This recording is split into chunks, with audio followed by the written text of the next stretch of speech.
Hello friend, मेरे YouTube channel best maths में आप सभी का स्वागत है। आज की इस वीडियो में हम क्लास 9th का चैप्टर नंबर जो हमारा 9 है उसके एक्सरसाइज 9.3 के क्वेश्चन नंबर 6 को करेंगे। तो चलिए देखते हैं क्वेश्चन नंबर 6 में क्या कहा है। इसमें कहा है कि ABCD एक चक्रीय चतुर्भुज है। तो पहले हम ABCD एक चक्रीय चतुर्भुज बनाएंगे। तो जैसा कि पता है हमें, ये एक वृत्त के अंदर हमारा जो होता है वो चक्रीय चतुर्भुज होता है। ठीक है, तो चलिए यहाँ पर एक चतुर्भुज बना देते हैं इस तरह से। ठीक है, जिसका नाम हमें दे रखा है A और ये हो गया B, C और D इस तरह से। ठीक है, अब इसके बाद क्या कहा है, जिसमें विकर्ण एक बिंदु E पर प्रतिच्छेद करते हैं। यानी कि जो इसके विकर्ण है, यानी ये विकर्ण जो हमारा BD और AC जो विकर्ण है यहाँ पर E पर प्रतिच्छेद कर रहे हैं। ठीक है, जैसा कि हमें क्वेश्चन में कहा गया है उसके अनुसार हम इसमें डायग्राम बना रहे हैं। उसके बाद देखिए क्या कहा है, यदि एंगल DBC यानी कि जो हमारा एंगल D और BC यानी एंगल सिर्फ DBC ये जो है हमारा DB यानी कि जो हमारा बीच में है, यानी जो हमारा एंगल B, इस तरह से कह सकते हैं कि एंगल जो DBC है वो हमारा 70 दे रखा है।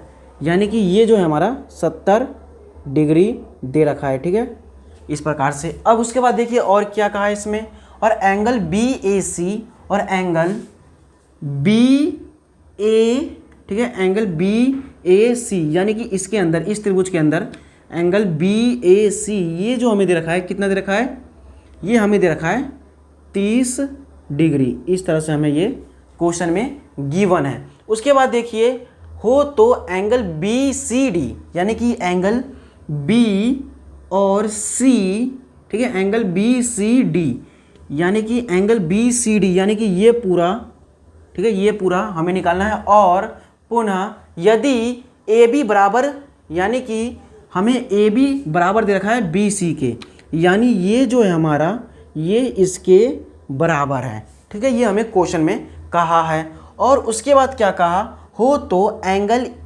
ECD, एंगल देखेंगे ECD यानी कि एंगल ECD,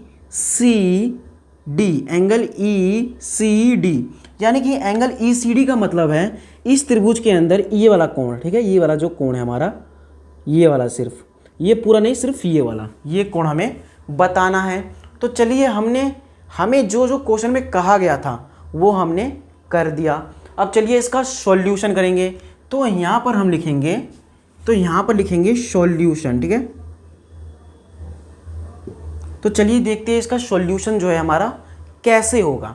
तो यहाँ पर ध्यान से देखिए हमें इसमें क्या क्या कहा, ये हमें इसमें कहा गया है। ठीक है, अब देखिए यहाँ पर हम यदि DC को, ठीक है, यदि हम DC को जीवा मान ले, यदि हम DC को जीवा मान ले, तो यदि हम DC को जीवा मान लेंगे तो क्या होगा, ये जो हमारा यहाँ पर 70 है तो ये भी यहाँ पर 70 हो जाएगा।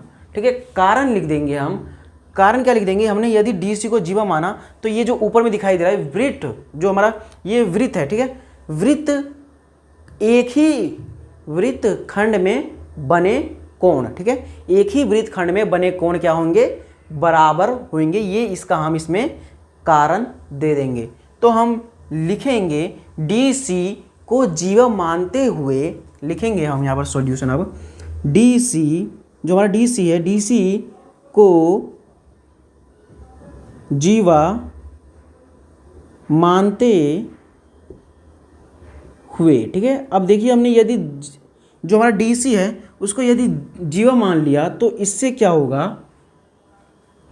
तो इससे क्या होगा हमारा, ये जो हमें, ये जो हमारा ये जो ये हमें, ठीक है, क्या दे रखा है 70।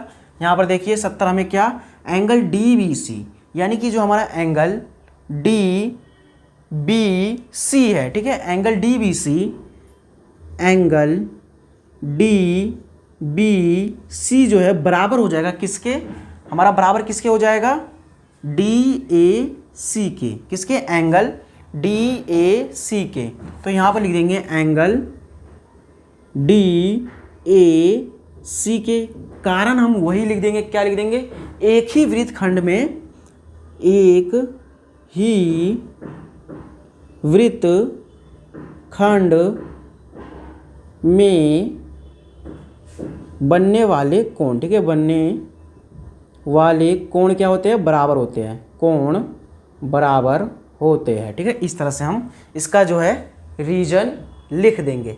तो आई होप आपको इतना समझ में आ गया होगा। अब उसके बाद देखिए ये हमने यहाँ पर कर लिया, तो अब हम यहाँ पर क्या लिख सकते हैं, जो हमारा एंगल DAC है, ठीक है, एंगल DAC, ये जो हमारा DAC है वो बराबर हो जाएगा, ये जो हमें इसका मान कितना दे रखा है 70, तो यहाँ पर लिख देंगे 70। या फिर हम इसको इस तरह से लिख सकते हैं कि जो हमारा एंगल DAC है वो बराबर हो जाएगा 70। इस तरह से हमने इसका रीजन के साथ ये बता दिया। तो यहाँ पर ये हो जाएगा हमारा एंगल DAC 70, ठीक है। अब हमें मान किसका निकालना है, मान किसका निकालना है, पहले एंगल BCD, यानी कि BCD, ये हमें पूरा पूरा मान निकालना है, ठीक है, ये हमें इसका पूरा पूरा मान निकालना है। तो देखिए कैसे निकालेंगे। जैसा कि पता है आपको, ये एंगल DAB, ठीक है, और एंगल DAB और हमारा जो BCD या फिर DCD है, ठीक है, DCB है, हम कैसे भी कह सकते हैं। तो इन दोनों का जो होगा योग कितना हो जाएगा 180 डिग्री। क्यों, क्योंकि यहाँ पर ये युग्म बना रहे हैं चक्रीय चतुर्भुज के कारण, ठीक है।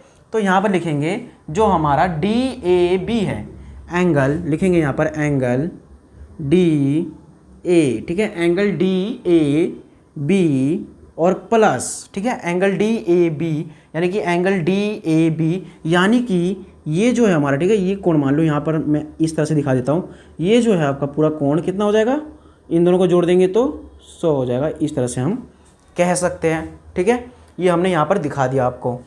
तो इस तरह से हमने लिख दिया प्लस, उसके बाद क्या है हमारा DCB या फिर BCD, हमें निकालना क्या है BCD, तो इस तरह से लिख देंगे, तो कोण BCD बराबर हो जाएगा 180 डिग्री, कारण लिख देंगे चक्रीय चतुर्भुज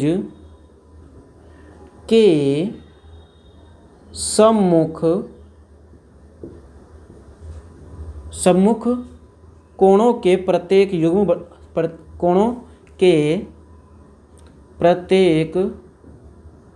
युग्म जो होते हैं वो 180 डिग्री होते हैं।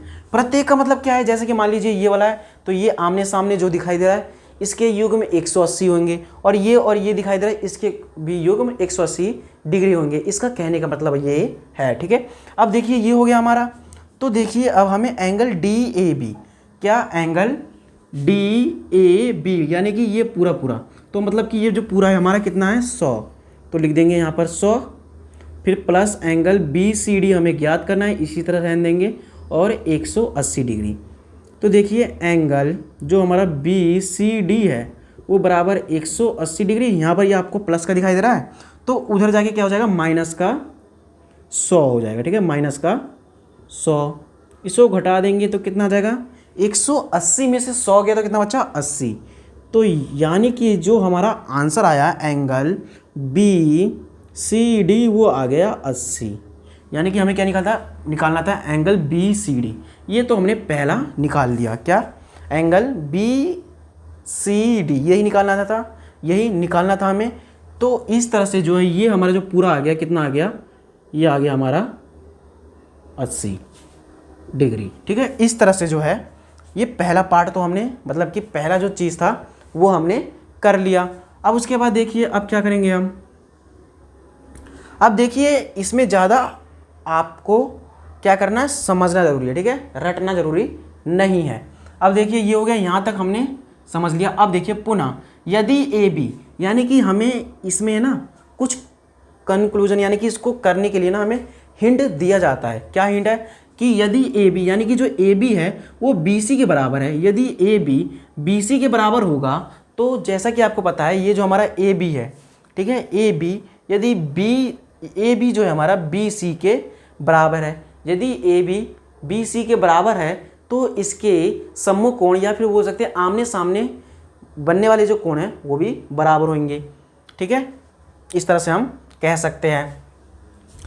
हो तो एंगल ECD, एंगल जो ECD है यानी कि हमारा जो ECD यानी कि ये वाला कह रहा है, ये हमें कह रहा है, तो उससे पहले हमें क्या करना होगा, ये सिर्फ बताना है इतना। तो हमें पहले ये वाला पता चल जाए जो हमारा इसमें है ABC या फिर ACB कुछ भी कहिए, इसमें जो हमें ये इतना पता चल जाए तो हम बता सकते हैं। तो यहाँ पर हम क्या करेंगे, जो हमें दिया है हम लिख देंगे, जो पहले दिया है AB बराबर है BC के, कारण लिख देंगे, ये तो हमें दिया है, इस तरह से हमने ये रीजन लिख दिया। यदि ये हमने रीजन लिख दिया तो अब हम यहाँ से क्या कह सकते हैं, जो हमारा कोण, ठीक है, जो हमारा कोण ये ACB है, कोण ACB,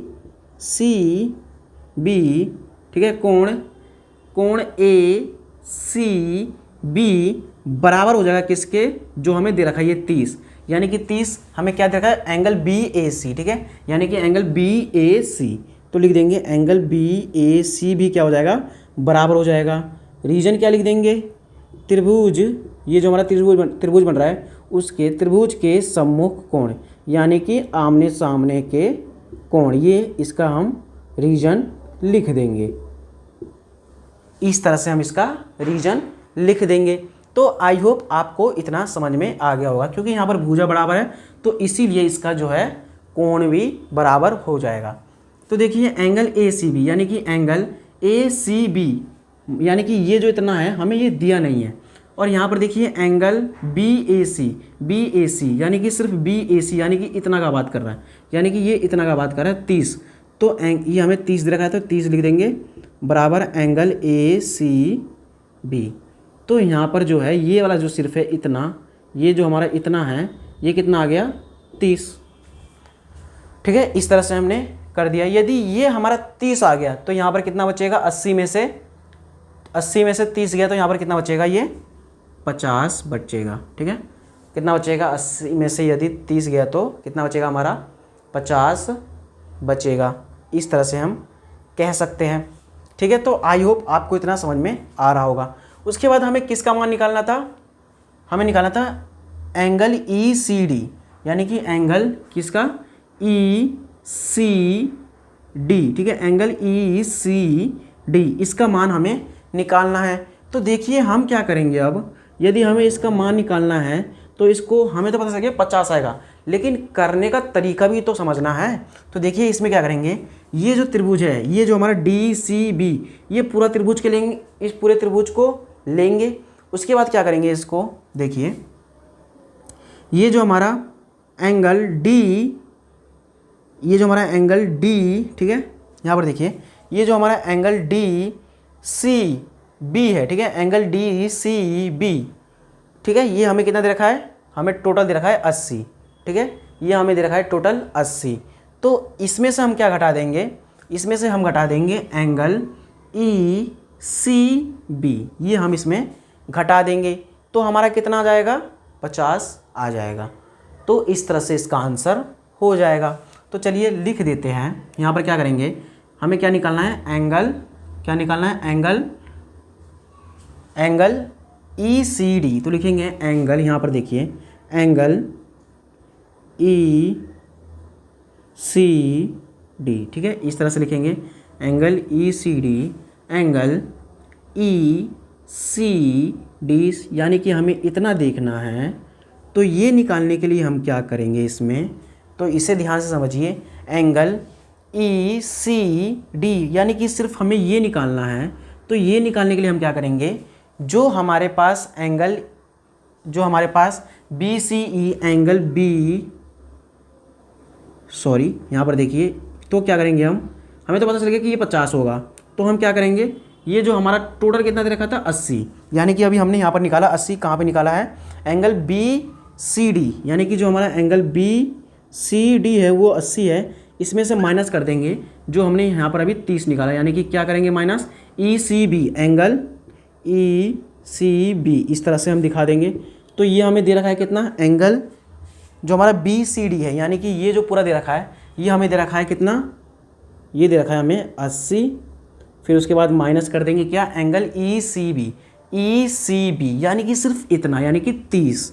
तो यहाँ से 30 माइनस कर देंगे तो आ जाएगा 50, यानी कि जो हमारा एंगल ई सी डी था वो आ गया 50। तो इस तरह से जो है हमारा एंगल ई सी डी भी आ गया और हमारा एंगल बी सी डी भी आ गया। तो इसी तरह से जो क्वेश्चन नंबर हमारा 6 था उसका सॉल्यूशन कंप्लीट हुआ। अब मिलेंगे हम नेक्स्ट वीडियो में, जब तक के लिए धन्यवाद और थैंक यू।